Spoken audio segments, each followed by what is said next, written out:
All right, back for another week of the DSP, an artist that you should be very aware of and used to now. We've been playing him for a minute on the DSP on Dash Radio. His name is Mason Dane out of Australia. You've heard Icy Hot. You've heard Remy.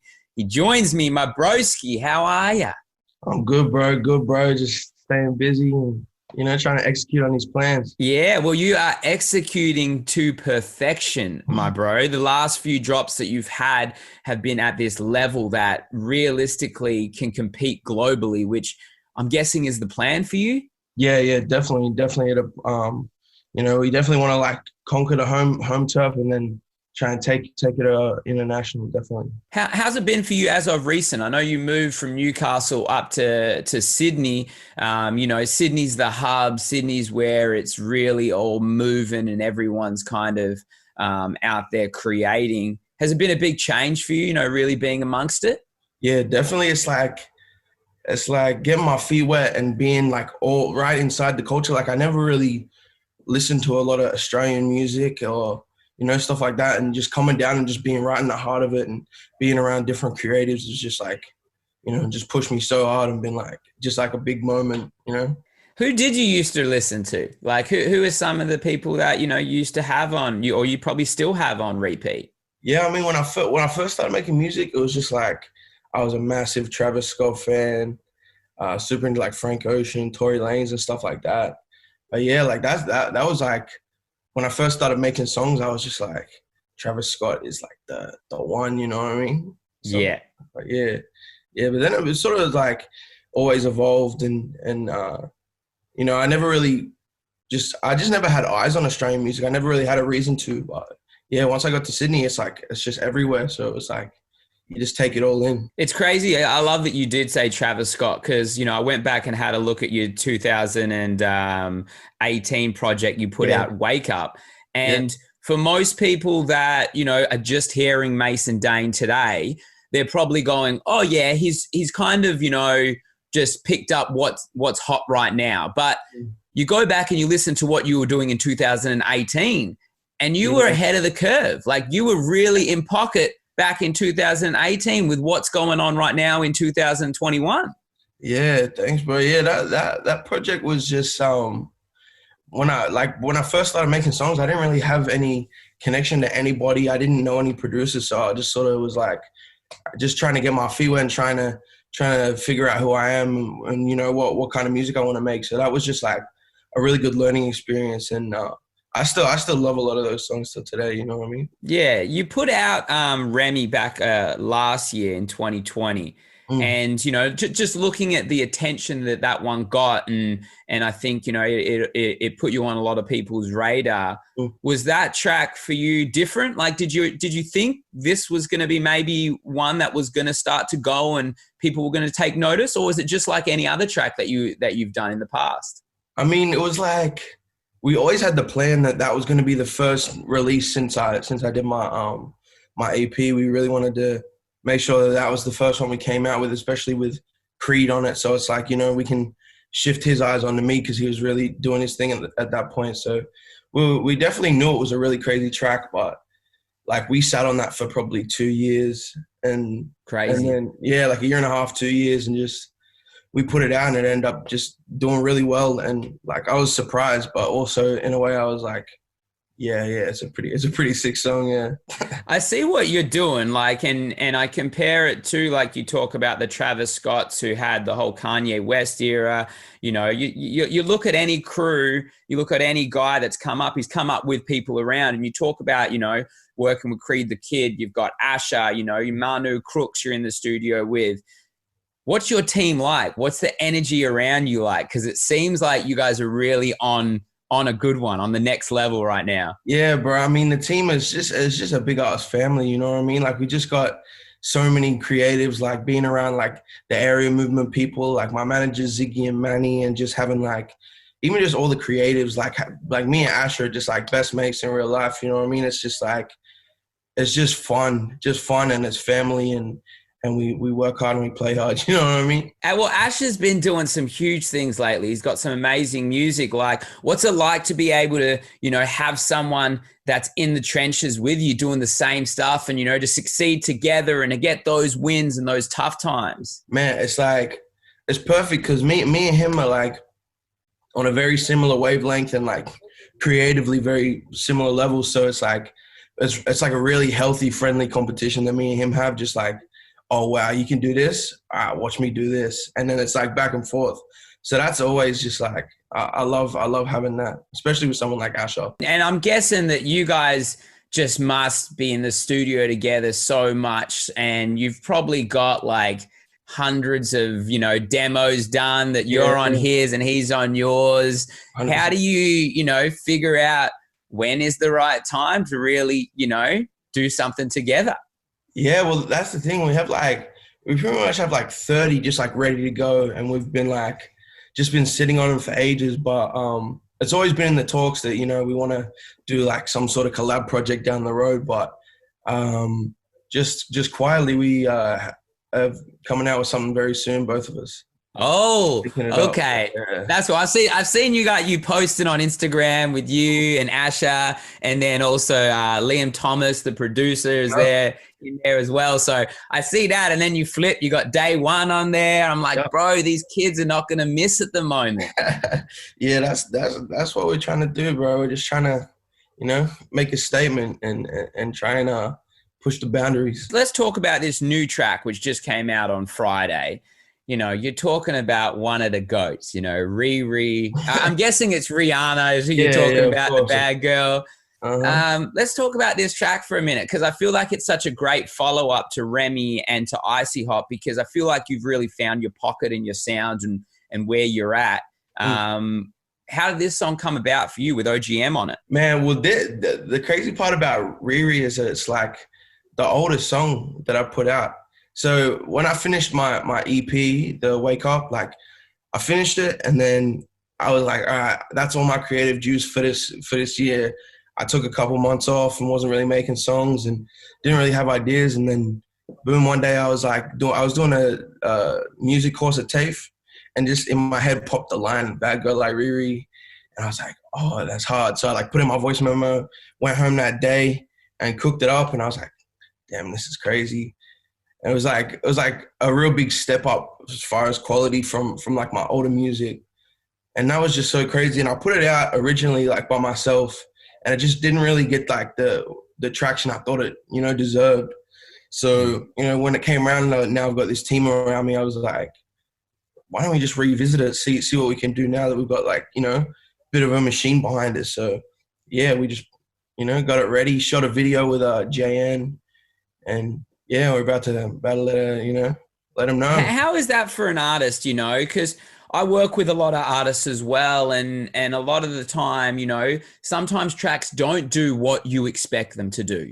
Like you put it out there, it's your baby, you've cooked it up. But once you put it out there into the world, it's really up for the people to decide if they're going to stream it, if they're going to listen to it. It's tough.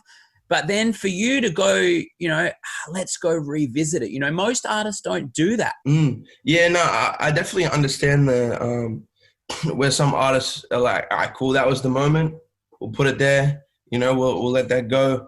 But I don't know. I think it was just like the song was like such a massive step for me creatively that I was like, oh, this is the one that gets a million streams.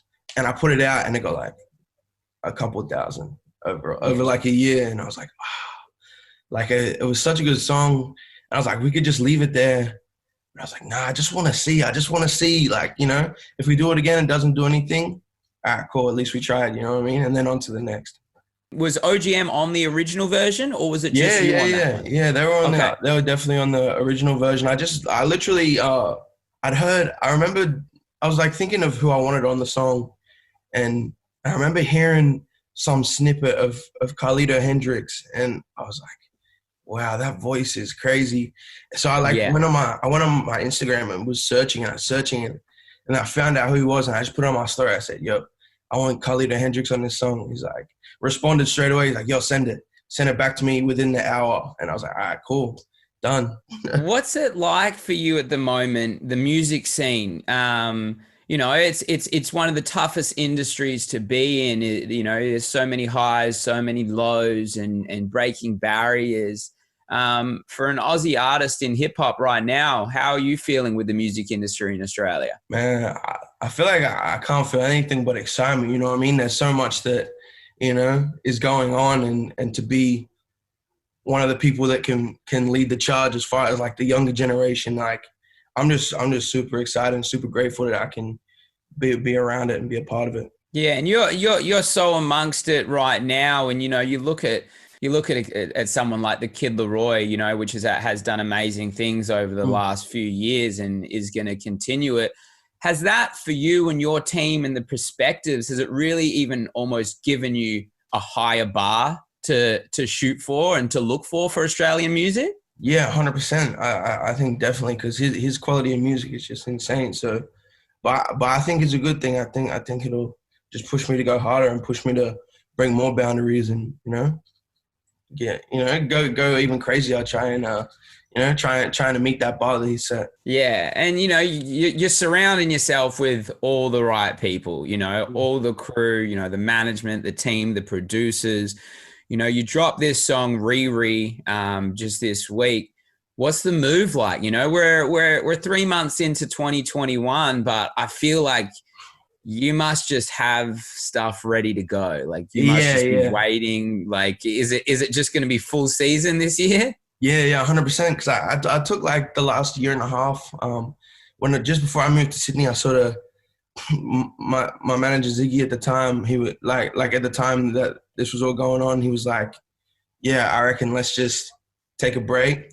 Let's just build your music up, build up the vault."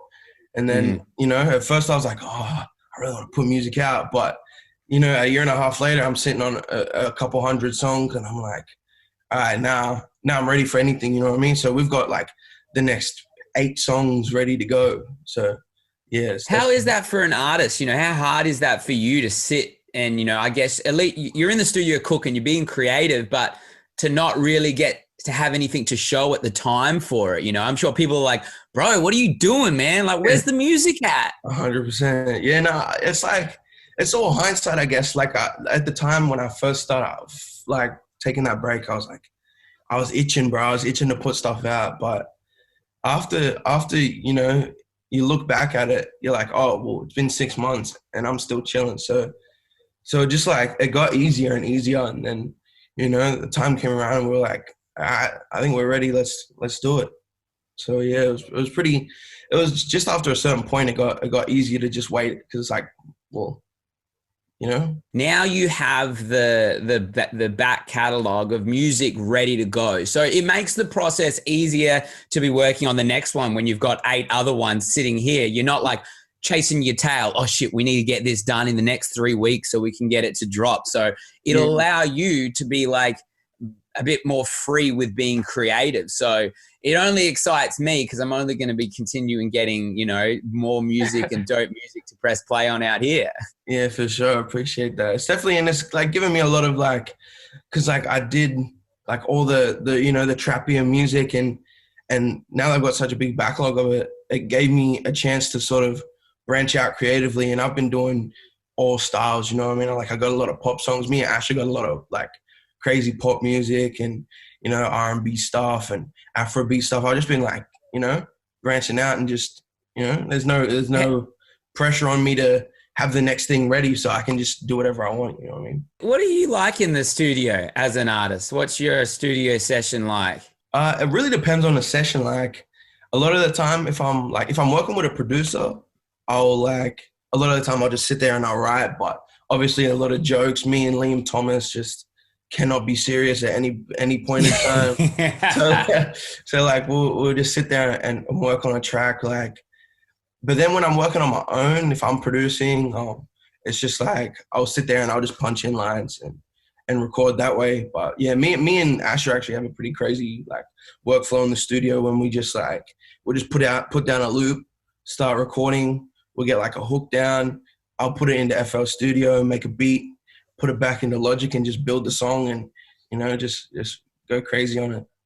For you, I guess, as an artist and also a producer, Is it easy for you to just go, oh, actually, like I'll jump on someone else's track, or would you rather be producing and, being the artist on a track? No, I think it just it comes in waves. Like sometimes I'm like really like, all right, I want to produce all my stuff and do this, but I really love working. I really love collaborating, especially with like crazy producers like Liam and Genius and stuff like that. They're like Genius from Melbourne. They're like where they just have crazy ideas that match my crazy ideas, and we can just like play around and see how far we can take it. But definitely like I have my spurts of trying to be as hands-on with the production as I can, for sure.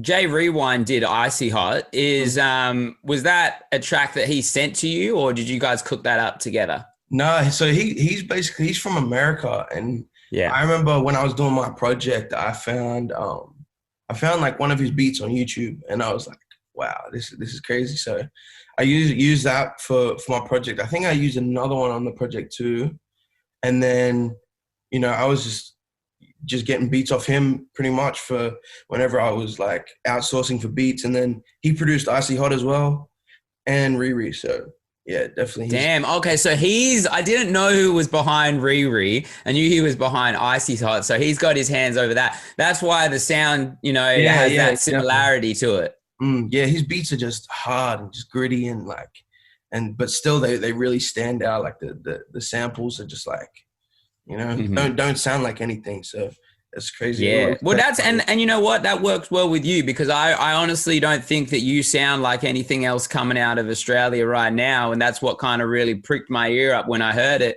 So, bro, I'm excited to, see what you do in 2021. And this track Riri is another smash. You keep following them up. So you've always got a home here on the DSP whenever you need it, whenever you got new music, my bro. Big love, bro. Appreciate that.